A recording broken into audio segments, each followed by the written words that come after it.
देखिए, तीन तीन स्टेट के हमारे बड़े गणमान्य व्यक्ति, हमारे बड़े ही ऊर्जावान साथी तीन स्टेटों से पहुंचे हैं और मैं तो बोलूंगा दिल्ली, गुड़गांव, कहां से पहुंचे हैं। जिस प्रकार की एनर्जी है बहुत कम है। आज का ये शोर दूसरी स्टेटों तक जाना चाहिए और बड़ा दिल लगा के नारे का संवहन करना चाहिए। राजा रोड की, राजा रोड की, राजा रोड की। मुस्कान आपकी हमारे लिए वरदान है, आपका मार्गदर्शन हमारे लिए सम्मान है। आप आए भगवान, हम पर मेहरबान है। बड़े नसीब वाले हैं कोल वाले, जो आप सब इस कोल के मेहमान हैं। एक बार जोरदार तालियों के साथ गांव कोल की सरदारी आपका स्वागत करती है। जोरदार तालियों के साथ सबका स्वागत किया जाए।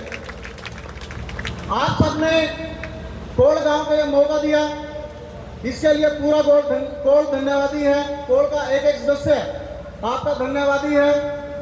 और कोल को आप लोगों ने एक राजधानी का नाम भी दिया, हम इसके लिए भी आपके धन्यवादी हैं।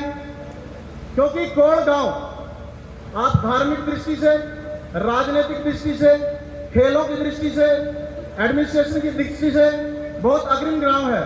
तो मैं अपने गांव के बारे में भी कुछ बातें आप लोगों को बताना चाहता हूं।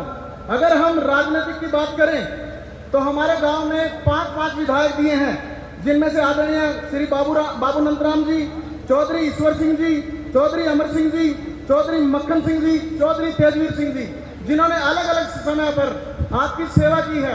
और ये एक एग्जाम्पल भी पेश किया है आप लोगों के सामने। हम बिना किसी पार्टी के या पार्टी के साथ आप लोगों को हमेशा सरदारी दी है और आपकी सेवा के लिए तत्पर रहे हैं। और ये कहीं ना कहीं एक भाईचारे की भी मिसाल है कि सब चीजों से ऊपर उठकर आज आप अपने सामने देख रहे हैं हमारे विधायक, पूर्व विधायक, हमारे धार्मिक गुरु सबके सब साथ में एक साथ बैठे हैं। इनके लिए एक बार जोरदार तालियों से आह्वान करूंगा। अगर हम गांव कोल को धार्मिक दृष्टि से देखें, आपसे 1 किलोमीटर की दूरी पर गढ़ तीर्थ है, जिसपे दानवीर कर्ण को मोक्ष प्राप्त हुआ। हमारे यहाँ पे कपिल मुनि तीर्थ है, जहाँ पे महर्षि कपिल मुनि जी ने अपनी माता दूती को सांख्य शास्त्र का ज्ञान दिया। हमारे यहाँ पर महाभारत कालीन कुल तारण तीर्थ है, जहाँ पे स्नान मात्र से ही कुलों का निर्वहन हो जाता है। हमारे यहाँ पर माधवाचार्य जी जैसे शास्त्री हुए, जिनकी हस्तलिखित गीता आज भी दिल्ली के बड़े बड़े शहरों में जिनकी चर्चा होती है, जिन्होंने किसी समय में हमारे धर्म गुरु ब्रह्मानंद जी के साथ भी शास्त्रार्थ किया था। हमारे गांव में डेरा डिंघाली है, जहां पे महाभारत के समय में भीम का आगमन हुआ था। देश में अगर मैं आर्मी या समाज सेवा की बात करूं तो गांव से हमारे शहीद प्रेम सिंह जी हुए हैं, जिन्होंने 1971 के युद्ध में शहीदी प्राप्त की है। और उसके साथ ही मैं कुछ और नाम लेना चाहूंगा जो आज भी सेवारत हैं, जिसमें captain Sukhpal Singh ji, lieutenant Ajay ji, major Jitendra सागवाल जी। अगर खेलों की बात करूं, खेलों के क्षेत्र में भी इस गांव ने बहुत ऊंचे मुकाम कायम किए हैं। अगर सबसे पहले बड़ा नाम लिया जाए बलवंत सिंह बल्लू जी, जिन्होंने 15 साल भारत की वॉलीबॉल टीम का नेतृत्व किया और एक बार भी ऐसा नहीं हुआ कि उनकी बॉल ग्राउंड से बाहर लगी है। उनके तीनों भाई भी इंटरनेशनल प्लेयर हैं, उनके बेटे इंटरनेशनल प्लेयर हैं। गांव के अन्य बहुत से साथी उन्होंने इंटरनेशनल प्लेयर दिए हैं।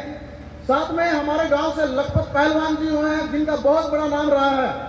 मैं प्रशासनिक दृष्टि से या ज्योग्राफिकल दृष्टि से बात करूं, हरियाणा के उत्तर में लगभग 5 किलोमीटर के रेडियस में फैला गांव कोल लगभग 6 से 8 गांवों की सीमा से लगा हुआ है, जिसमें गांव चंद्राना, पपनावा, पावला, कारसा, सागरा, खेड़ी सागरा, संगरौली और देवरू गांव जुड़े हुए हैं, जिनकी जनसंख्या लगभग 25,000 है और 10,000 बोडो गांव है। मैं आपको आदरणीय बताना चाहूंगा, इस गांव में प्राचीन यूनिवर्सिटी, संस्कृत यूनिवर्सिटी रही है, जिसके आज खंडर आज भी कपिल मुनि तीर्थ के साथ में विद्यमान है। यहाँ पे कॉलेज ऑफ एग्रीकल्चर है, हॉस्पिटल है, एनिमल हस्बेंड्री हॉस्पिटल है। ये इतना प्राचीन गांव है, प्राचीन समय से इसमें बाजार रहा है। और ये एक ऐसा गांव है जो स्टेट हाईवे 9 से जुड़ता है, 152D से जुड़ता है, पपनावा से आगे रेलवे स्टेशन से जुड़ता है और साथ में नहर लगती है। तो हमें इस गांव का होने पर गर्व है। लगभग मैं अब समाज के बारे में बोलूंगा, लगभग 817 साल का इतिहास लिए हमारा समाज बादली से 1207 में हमारे 84 गांवों में पहुंचा। हमने स्वाभिमान के साथ समझौता तब भी नहीं किया और स्वाभिमान के साथ समझौता आज भी नहीं करते। आज आपने देखा है हमारा रोड समाज एक देशभक्त समाज है। जैसा भी कभी विदेश की धरती पर भी, चाहे बात हम ऑस्ट्रेलिया की करें, अमेरिका की करें या कनाडा की बात करें, हमारा तिरंगा झंडा जब भी झुकाने का काम किया, हमारे रोड समाज के युवाओं ने उस झंडे के आंख में आने दिया। एक बार जो विदेश में मेरे साथी बैठे हैं उनके लिए जोरदार तालियां चाहूंगा। हमारा समाज, ये बहुत बड़ी बात है कि एक झंडे के नीचे अजलामबंद हुआ है। मैं पूरी कमेटी के लिए और जितने गणमान्य व्यक्ति यहाँ पे आए हैं, जिन्होंने इस कार्यक्रम को सफल बनाया है, जितने लोग इस पंडाल के अंदर हैं, इतने लोग पंडाल के बाहर और इतने लोग खाने पे हैं, उन सबके लिए जोरदार तालियां चाहूंगा। अब जब बात हमने सारे के सारे अपने वंश की है, तो समाज में कुछ फैली हुई बुराइयों का भी जिक्र करना चाहूंगा, जिनका समय समय पर हमारे बड़े आदरणीय सामने जो बैठे हुए हैं उनसे निर्वहन भी चाहेंगे। मैं चाहूंगा कि इस तरह का जब कभी अन्य प्रोग्राम हो, उस प्रोग्राम में जो भी हमारे समाज से बिना दहेज के शादी करता है उसको सम्मानित करना का काम कर दिया जाए। एक हमारे समाज में जब भी किसी की मृत्यु होती है, उस समय में कपड़े ले जाके साथ में डाल दिए जाते हैं, शॉल उड़ाई जाती है, उसको बाद में आग में वहीं पे जला के छोड़ दिया जाता है। वो एक समय की उस समय में जरूरत थी, उन चीजों को गरीबों में दान कर दिया जाता था। लेकिन आज के समय में हम लोगों को चाहिए कि साथ में कोई हवन सामग्री या साथ में कोई गौशाला का एक गुल्लक लगा दिया जाए, वो 10-10, 5-5 रुपए डाल दिया जाए और गाँव में भविष्य में वो गौशाला का भी उत्थान हो। इसके साथ साथ मैं एक विषय और रखना चाहूंगा, हमारे समाज के युवाओं का पलायन, हम वैसे ही 7.5 लाख की लगभग आबादी का साथी हैं यहाँ पे, हमारे युवाओं का पलायन बड़ी तेजी से हो रहा है, तो इसमें भी हमें बढ़ चढ़कर भाग निभाना चाहिए।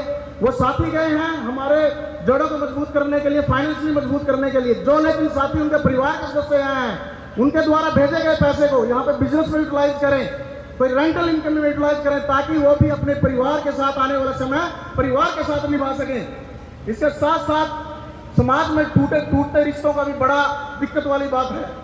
हमारे कहीं ना कहीं जो विदेशी कल्चर अडॉप्ट करते जा रहे हैं, हमारे बुजुर्गों को आगे आना होगा, हमारे युवाओं को टोकना होगा, ताकि जो ये टूटते हुए रिश्तों का एक इतना आज की डेट में इन्फ्लुएंस इतना विदेशी उसमें बढ़ गया है, इसको दूर किया जा सके।